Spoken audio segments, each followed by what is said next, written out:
hujan geus bagi nyedak ka burit. Panon poe geus tunggang gunung, sakedeung deui bakal nyurup ka satukangin gunung. Sora tonggeret jeung cari cangkas kadengereang patembalan. Tina kaayaan kitu di imah Bah Rustam masih keneh kadenge rame kudu ngarobrol. Katempo di tengah imah teh masih keneh aya sababaraha urang, di antarana kokolot lembur, tua kampung, Pak RT, Palebe, Bah Rustamna sorangan, Paramlan jeung Mang Darna anu geus baralik deui ti tampian. Asa teh ningali aya juragan pangsiun nya. Biasana opan manehna mah sok pangrikat namun aya gugup ripuh teh. Cek Pak RT kadenge cumarita. Bener, asa kakarek kaingetan kuring ge. Cita tadi asa teh ningali juragan pangsiun. Cek tua kampung. Moal kitu ari balik ka deui mah. Palebe mairan. Ah piraku, kapan tadi basa salat lohor ge ilu berjamaah di masjid. Keur kitu kurunyung ambu yayah ngurunyung mairan deui cai jeung sesuguhna. Sok atuh ngarobrolna bari ngaleueut. Cek ambu yayah bari nundaan cai jeung sesuguhna dina meja. Tuluy gek ilu diuk pinggireun Bah Rustam. Hatur nuhun ambu, lah padahal mah teu kedah ngarepot atuh. Cek tua kampung. Ari kaayaan biona kumaha ayeuna ambu? Tanya Bah Rustam bari ngareret. Puguh ayeuna teh angger bae keur cerik bae abah. Hese di lemuna. Tembal ambu yayah. Ah keun bae atuh ulah ambu. Adatna mana kitu ge masih keneh keur sedih. Keun engke ge da moal atuh ambu. Cek tua kampung. Tua kampung tuluy ngararet deui ka kabehan. Lain ieu teh abah, Pak RT, Palebe. Asa kakaraeun pisan kuring mah aya kajadian di lembur kurang kos kitu teh. Maksudna kajadian aneh kieu ku maotna Mang Rudin teh ya. Nyalain ku perkara kajadian maotna bae sabenerna mah, tapi ku kajadian anehna kuring mah asa kakaraeun pisan. Cek tua kampung ngarandeg heula ngomongna. Diselang ku ngargot heula cai kopi anu geus disadiakeun dina meja. Nu sejen malencrong ka tua kampung. Nya atuh pan, tadi basa keur karumpul bae di imah kuring, buktina kasaksian ku kabehan. Arwah Mang Rudin teh ngadatangan pan ka imah kuring. Pan ari kajadian kitu mah kakarek lain. Cek tua kampung deui. Nu aya di dinya sidih pelong, ngarasa ngaredi oge ari inget kana kajadian eta mah. Sedengkeun ambu yayah asa kaingetan ku kajadian anu dialaman ku manehna, basa manehna oge kadatangan ku arwah Mang Rudin ta. Pok ambu yayah oge ngomong. Puguh kuring ge asa ngarek kieu patua. Kuring ge aya kajadian aneh. Nya ka kuring ge arwah Mang Rudin teh ngadongkapan. Cek ambu yayah. Tua kampung jeung nu sejenna mencrong ka ambu yayah. Oh, jadi kamu ge sarua? Nya sarua kamu ge. Kieu geura caritana mah.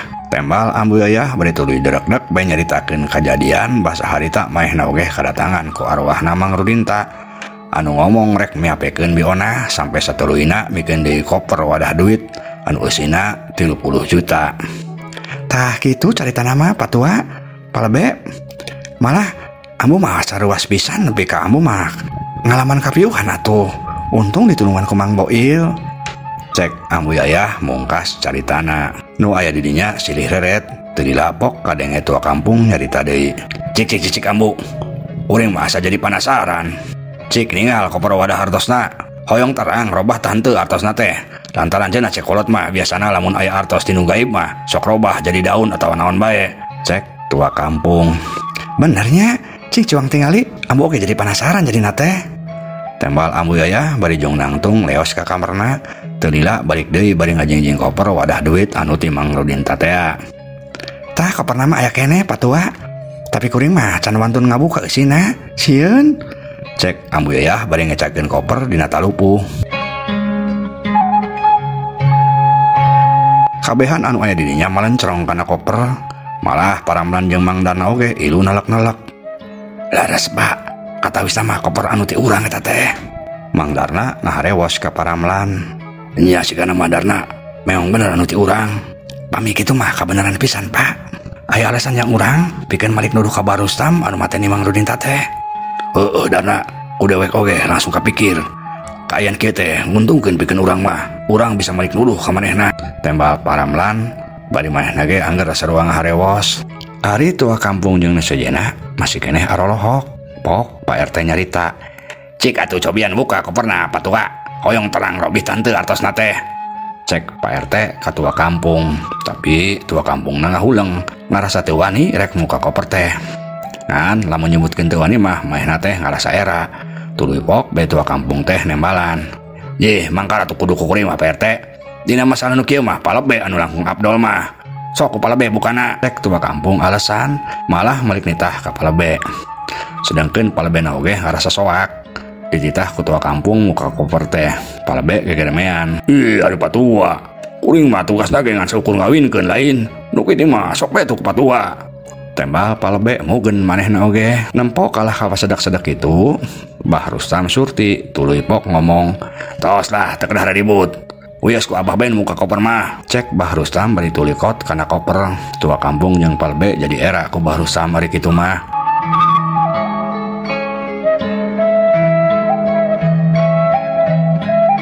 Bah Rustam tuluy muka koper lalaunan. Nu aya di dinya kabeh malencrong panasaran. Sarelek kadenge sora koper dibuka. Teu lila bray koper teh muka. Ona breh si horeng si koper teh angger teu robah.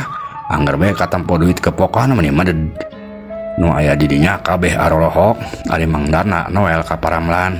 Masih kene angger atas napa? Ieu kasempatan urang pikeun mitnah Bah Rustam. Cek mangdarna Paramlan ngan syukur ungeuk. Cak urang tunda heula.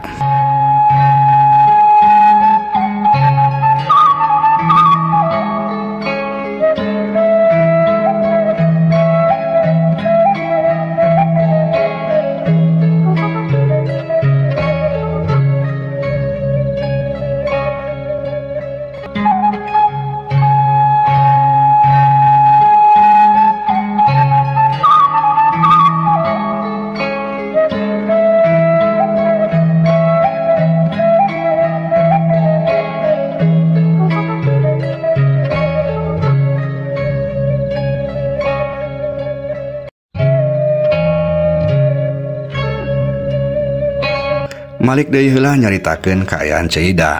Sabalikna ti imah juragan pangsiun, Ceuida terus bae leumpang balik bari jeung hatena ngarasa bungah ka Cida. Milik bener-bener milik aing mah poe teh. Moyang duit 5 juta, meni ku gampangin pisan. Teu kudu mani kesan teu kudu pas asa garupa. Teteh lah bener omongannya Ustad Kurniasih teh. Aya rezeki mah lain pada gawe atau usaha. Tapi geus kuduna menang rezeki ti Gusti Allah. Tah nu kieu meureun rezeki nu teu disangka-sangka teh. Cek Ceuida bari terus bae sukuna mah ngalenkah leumpang. Malah kumuah-buahna Ceuida teh leumpangna oge bari haheuringan sagala. Mun harita anu ningali mah geus pasti bae nyangkana Ceuida teh jamak kurang saeunan. Keur kitu teu jauh dihareup rentang-rentang katempo aya jalma we nu leumpang. Ditempo tina keupatna mah sigana nu leumpang teh Ceh Sutarsih. Ari Ceh Sutarsih teh musuh bubuyutanna Ceuida. Unggal pangehan adu omong bae. Papanas-panas atuh Ceuida teh meuni ceuring hak. Lah kadalah itu sigana si Sutarsih tuh. Sigana mah rek ka warung Ceuwiwin tah. Keun sia kabeneran pisan dipapanas ya ku aing mah. Gerentes Ceuida. Ceuida buru-buru leumpang deui beuki ngincig. Teu oge geus anjog ka hareupeun warung Ceuwiwin. Breh teh ibu-ibu keur baralanja bari ngarobrol. Ngomongkeun perkara maotna Mang Rudinta anu teu wajar. Malah Ceh Sutarsih anu sabenerna mah can ngalayad-ngalayad acan idu ngobrol. Asa pangnyohonna pisan Ceh Sutarsih mah. Heh, biasana mah ye lamun cek kolot baheula ye. Mun aya nu maot teu wajar, biasana arwahna sok marakayangan. Cek Ceh Sutarsih kadenge keur cacarita. Ceh Sutarsih mah sok padu bae nyarios teh. Ulah nyisinan kitu cece. Cek Nyi Heni anu kaparangan maena oge keur balanja. Lain nyisinan keuring mah Ceh Heni. Tapi eta mah cek beja kolot. Malah macena lamun nu maotna lalaki sok ngadatangana teh ka awewe anu rangda. Cek Ceh Sutarsih siga anu beuki ngahajakeun nyisinan ka Nyi Heni anu memang rangda. Ah, bohong Ceh Sutarsih mah. Bohong pasin oge. Moal mungkin ah. Cek Nyi Heni deui bari jeung kitu teh hatena mah beuki ngarasa sieun. Ih eta mah kumaha cek si Heni bae. Dari kuring mah ngomong teh bener. Sok tanyakeun tah ka Ceuwiwin. Cek Ceh Sutarsih deui bari ngijeupan ka ibu-ibu nu sejenna. Ibu-ibu nu aya di dinya ngan saukur ting sarengeh narahan seuri. Keur kitu ujug-ujug kadenge aya sora nu uluk salam. Si horeng Ceuida anu ngajak ka dinya rek mapanas Ceh Sutarsih. Assalamualaikum ibu-ibu. Punten kuring mah kapanerian ieu teh? Tos aya bisnis heula pugu. Bisnis gede, lumayan lah. Cek Cida bari sergel malah ngajak leungeunna oge nyingkangkeun Cek Sutarsih. Atuh Cek Sutarsih teh mending ngajeringking hampir labuh.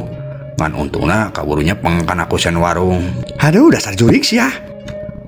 Cek Sutarsih bari leungeunna muntang kana kusen warung. Ibu-ibu nu aya di dinya ngan saukur silih heret. Tuluy malancerong ka Cida, sedangkeun Cidana siga nu kalah beuki ngajakeun teu malire ka Cek Sutarsih. Tuluy malah muka dompetna anu isina meureud ku duit ngahaja dimreh-mrehkeun. Heh Ceni, Cek Imas, Cek Yuli, sok bisi rek balanja mah kaloba keun kuring nu bayaranna mah. Mumpung kuring na keur menang duit gede ieu teh, menang rezeki gede ladang bisnis jeung juragan pangsiun. Sok hitung-hitung jakat nambah lah. Kapan cek pengajian Ustad Kurniasi oge ari duit teh kudu di jakatan. Cek Cida bari panonna mah rada meletet ka Cek Sutarsih. Atuh Cek Sutarsih teh langsung bae ngaheap panas. Pok ngomong bari jebi. Bohong ibu-ibu ulah daek. Eta mah duit ladang ngarentenkeun, peupeujeuh ulah daek, bis engke di akhiratna kabawa ka duruk ku api neraka. Cek Sutarsih bari jebi. Tapi tetep ku Cida teh dipalire. Tuluy pok ngomong deui ka ibu-ibu anu katempongan saukur arorohok. Sok bae ibu-ibu, kuring mah bener teu ngabobodo. Sok geuwat balanja sakabutungna bebas lah ku kuring dibayaran. Sing demi naoge, ieu mah ladang bisnis jeung juragan pangsiun, duit halal. Cek Cida deui bari angger teu ngareret-reret acan ka Cek Sutarsih mah. Ari leungeunna ngaluarkeun duit sabawara lembar, ngahaja diumrah-umreh. Ambih katempoeun ku Cek Sutarsih. Nyi Heni jeung ibu-ibu sejenna silih heret. Keur kitu kadenge Cewiwin anu boga warung ilu ngomong, "Ih, kalah cari cing bae. Sok atuh geuwat ibu-ibu. Eta mumpung aya rezeki, aya nu mayaran. Sok geuwat balanja kaloba. Lamun bisa borong tah kabeh dagangan kuring." Cek Cewiwin mere sumanget, ari maehna mah bungah kitu teh. Da kahayangna ambi meunang bati gede. Ibu-ibu masih keneh silih heret. "Leres ieu teh Cida bade mayaran ka kuring?" Tanya Nyi Heni. "Ih, atuh bener Cek Heni. Lain Cek Heni bae nu rek dibayaran ku kuring mah. Tapi Cek Imas jeung Cek Yuli oge sakalian dibayaran. Tapi nu hijina moal. Tembal Cida bari rada meletet ka Cek Sutarsih. Ari Cek Sutarsihna katempo jebi bari jeung beungeutna baeud. Hatena ngahayap panas ngan teu bisa kumaha-kumaha.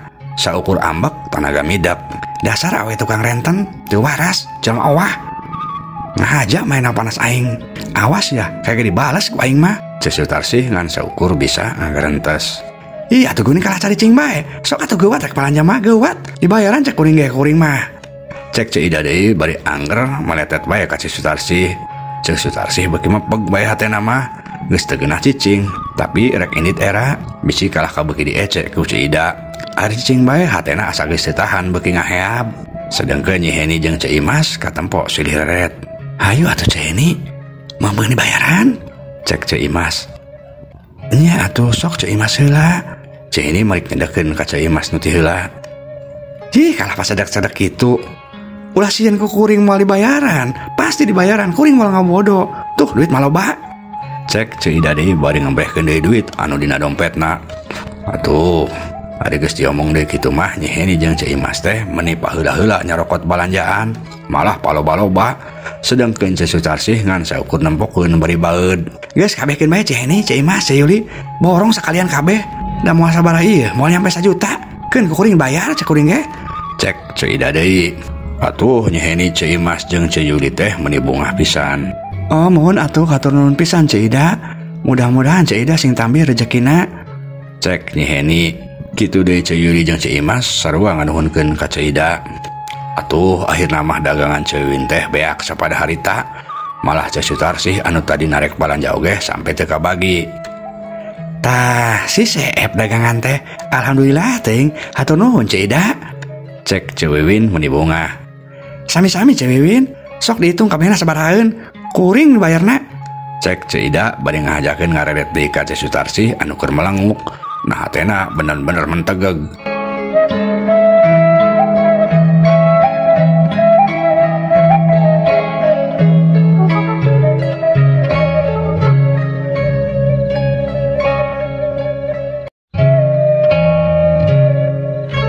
Cida tuluy buru-buru muka dompetna rek ngitung duit jang mayaran balanja ka Cewiwin. Tapi barang bray Cida bener-bener kaget. Lantaran dina dompet teh ayeuna mah lain duit, tapi kabeh ge ngan saukur daun seureuh. Cida olohok asa teu percaya. Turna nyorocod karasa leuleus. Dompetna terus diilangan deui. Malah dirampahan sagala rupa. Tapi da si horeng anggar duit teh geus bener-bener robah jadi daun seureuh. Cida ngahulang bari beungeutna sepa. Cilaka, nah duit aing geuning jadi robah di daun seureuh. Aduh, piurangan bae aing. Aneh. Bawa aing ditipu ku juragan pangsiun ya. Gerentas Cida bari ngahulang.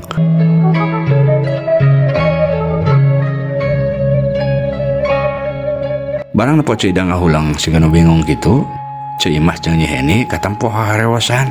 Ceni, mending gawat buru-buru balik bae, Be. Engke mah bisa beda deui acarana. Cek Ceu Imas ngaharewas ka Nyi Heni. Maksudna bisa beda deui acarana kumaha, Ceu Imas? Nyi Heni can ngartieun. Ih, ari Ceu Heni, kos diapal bae ari ka Cida. Ayeuna ngomong rek mayaran, engke mah bisi robah, buat abet cuang balik heula. Cek Ceu Imas deui. Benernya, batu cuang ka imah, mengpeung itu ceuwina keur utang-utung keneh. Tembal Nyi Heni, sok atuh Ceu Heni ngomong pamitna. Cek Ceu Imas, anggar ngaharewos. Nyi Heni ungeuk, tuluy manehna nyarita ka Cida. Cida, hapunten nya, kuring mah sanes kirang hormat, mung kuring mah diantos bade tamu di bumina. Abdi mah bade mulih ti payun. Cek Nyi Heni, abdi oge sami Cida, bade mulih ti payun abdi oge. Itu abdi ge hilap nuju nyangu bilih tutung. Ceu Imas oge sarua pamit. Ih, kuring oge mulih ti payun Cida. Ih, patuangan mules koyong ka cai. Ceu Yuli oge sarua ngomong rek balik ti heula.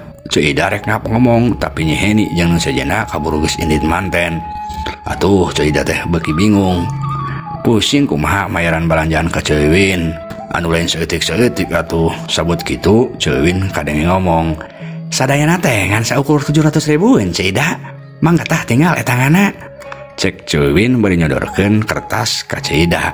Atuh Cida teh beuki sasah rampang reumpeng. Gap kertas di Ceuwin teh ditampanan, tapi leungeunna katempo ngageter. Nya Ceuwin, tapi hampura ya kuringna. Anu teh beres ya teh. Kuring rek balik deui heula ka juragan pangsiun rek nagih deui duit. Tembal Cida ngomongna bangun ku sasah. Atuh ngadenge kitu teh Ceuwin olohok paromana robah beureum lantaran langsung bae nyangka. Cida teh rek ngalejokeun ka manehna. Maksud Cida teh kumaha? Kahade ya, ulang ngalejokeun kuring Cida. Modal kuring teh ngan sakitu-kituna. Cek Ceuwin ngomongna mimiti teugeg. Di sejen pihak, Ceu Sutarsi barang nempo kitu teh seuri nyerengeh bari langsung ngomporan. Ah, Ceuwin, cek kuring ge ulah percaya ka tukang renten mah. Di mana-mana ge anu ngaran tukang renten mah, jangan bulit. Moal anu balik atuh. Cek Ceu Sutarsi bari nyerengeh ngece. Manehna asa boga kasempetan males kana kalakuan Cida tadi. Cida merik ambek deui dikitukeun ke Ceu Sutarsi teh. Heh, awe Bang Barongan sia. Ulah pada ngape sih ane ngomong teh. Ku aing mah pasti dibayaran sabar oge. Cek Cida bari malik muncereng ka Ceu Sutarsi. Rek dibayaran, atuh sok geuwat bayaran. Ulah pada ngape ngari ngomong teh. Tembal Ceu Sutarsi deui bari angger nyerengeh. Nya Cida, rek bayar moal. Awas lamun teu bayar dilaporkeun ku kuring mah ka kampung. Cek Ceuwin malah bari ngancam sagala lantaran sieun barang daganganna anu geus ludes teh teu dibayar ku Cida. Cida beuki sasah jeung bingung, tungtung nama ngan saukur ngahulang. Keur kitu, ujug-ujug kadenge sora anu ngomong, sorana persis pisan sora Mang Rudinta. Aya naon atuh ieu teh? Kadengena teh geuning rame bae. Cek eta sora. Red kabehana ngaralieu ka palebah datangna sora. Anabreh si horeng Mang Rudinta anu layona kakarekeh dikeureupeun teh. Atuh kabehana oge meuni calangap, nyareuwas nya soak. Cucuring. Cek Cida langsung ngabecir bari ngalungkeun dompetna. Pletak benang pisan kana tarang Ceu Sutarsi anu keur olohok. Koak Ceu Sutarsi teh ngagowak. Aduh, dasar tukang renten urus tunjung sia. Kalang ngado nenggor ka aing. Cek Ceu Sutarsi bari nyeklan tarangna. Sabot kitu teh ririwa Mang Rudinta leumpang beuki ngadeuketan Ceu Sutarsi. Ceu Sutarsi beuki soak, sungutna calangap, ari tuur karasa leuleus. Tungtung nama kelepak bae Ceu Sutarsi teh kapiuhan. Ngan waktosna seep. Ieu dongeng karangan pribados Kang Abun Burhanuddin. Hapunten kakirangana muya katampi kalian kabingahan. Assalamualaikum warahmatullahi wabarakatuh.